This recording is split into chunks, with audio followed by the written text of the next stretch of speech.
No, slick back. That's what I said. Slick back. No, nigga, I'm a pimp named Slick Back. Pimp named Slick Back. Pimp named Slick back. Nigga, are you deaf? I'm a pimp named Slick. Assalamualaikum warahmatullahi wabarakatuh. Perkenalkan, nama saya Sri Nanda Ayuni dengan NIM 2313201015. Prodi S1 Kesehatan Masyarakat Universitas Pahlawan Toku Tambusai. Di sini saya akan menjelaskan cara kerja alat radiodiagnostik. Radiodiagnostik merupakan tindakan medis yang memanfaatkan radiasi penglion sinar X untuk melakukan diagnosis tanpa pembedahan. Berikut penjelasan mengenai pencitraan diagnostik dan cara kerjanya. Nah, berikut cara kerjanya. Pertama, pesawat sinar X konvensional. Pesawat sinar X konvensional adalah salah satu jenis pesawat sinar X konvensional yang digunakan untuk radiografi. Proses terjadinya sinar X di dalam tabung reagen ada katoda dan anoda. Bila filamen dipanaskan lebih dari 20.000 derajat Celcius sampai menyala dan menghantarkan listrik dari transformator. Karena panas ditimbulkan memberikan tegangan, maka elektron-elektron dipercepat gerakannya melalui anoda atau subjek. Elektron-elektron mendadak dihentikan pada anoda sehingga membentuk panas 99% dan sinar X akan keluar dan diarahkan melalui jendela yang disebut diafragma. Panas yang ditimbulkan ditiadakan oleh radiator pendingin. Yang kedua, fluoroskopi. Fluoroskopi adalah tindakan pencitraan medis yang digunakan oleh faktor untuk mengambil gambar dari organ tubuh tertentu dan untuk melihat video pergerakan berbagai bagian di layar scan secara langsung. Cara kerjanya adalah penciptaan yang biasanya membutuhkan waktu untuk 45 menit sampai 1 jam. Tindakan dilanjutkan dengan memberikan obat bius atau obat penenang. Hasil dari fluoroskopi akan diproses dengan peralatan khusus yang membantu memperjelas dan menyusun secara sebelum gambar tersebut dipindahkan ke layar ponsel. Yang ketiga, mamografi. Mamografi adalah prosedur pemeriksaan dengan menggunakan sinar X atau retrogen dosis rendah untuk mengambil gambar jaringan terkait. Tes pemeriksaan ini dilakukan untuk mendeteksi adanya pertumbuhan atau perubahan upromal pada jaringan payudara tersebut.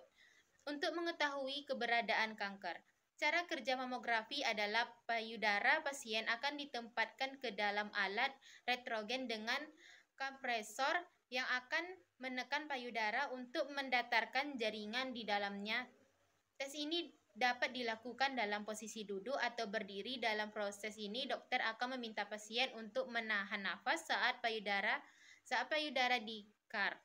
Jika hasil pemilihan tidak jelas atau ditemukan tidak kelainan oleh dokter, mungkin akan mengelola tes tersebut.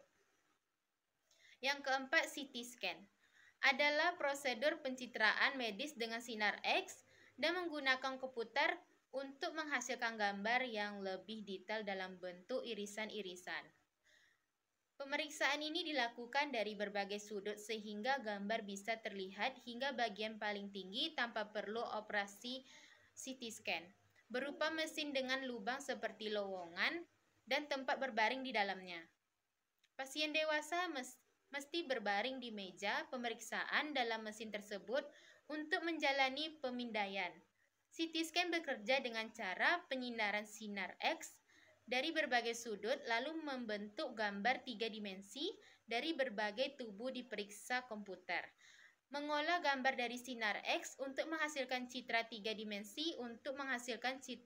dimensi untuk menunjukkan kondisi yang diedit. Yang kelima, MRI. MRI merupakan suatu teknik yang digunakan untuk menghasilkan sumber gambar organ dalam pada organisme hidup dan juga untuk menemukan jumlah kandungan dalam struktur geologis. Cara kerja MRI pertama, putaran nukleus atau molekul otot dilestarikan menggunakan mada magnet yang berkekuatan tinggi, kemudian denyutan frekuensi dikenakan pada tingkat menegakkan pada garis medan magnet agar Sebagai play hidrogen bertukar arah, selepas itu frekuensi radio akan dimatikan menyebabkan play berganti pada konfigurasi awal. Ketika ini terjadi, tenaga frekuensi radio disebabkan dan dapat ditemukan oleh Google yang mengenai persediaan sinyal. Sinyal ini dicatat dan data yang dihasilkan diproses oleh komputer untuk menghasilkan gambar otot. Yang terakhir, terapi ultrason adalah metode pengobatan yang menggunakan teknologi ultrason atau gelombang suara yang untuk merangsang kerusakan walaupun telah lama digunakan di bidang produk. Kedokteran untuk berbagai tujuan, teknologi ultrason lebih dikenal sebagai alat pemeriksa daripada sebagai alat terapi. Salah satu keuntungan dari ultrason yang belum terlalu terkenal adalah pengobatan cedera otot. Oleh karena itu, terapi ultrason sering digunakan dalam pengobatan muskuloskeletal dan cedera otot. Sekian, terima kasih. Wassalamualaikum warahmatullahi wabarakatuh.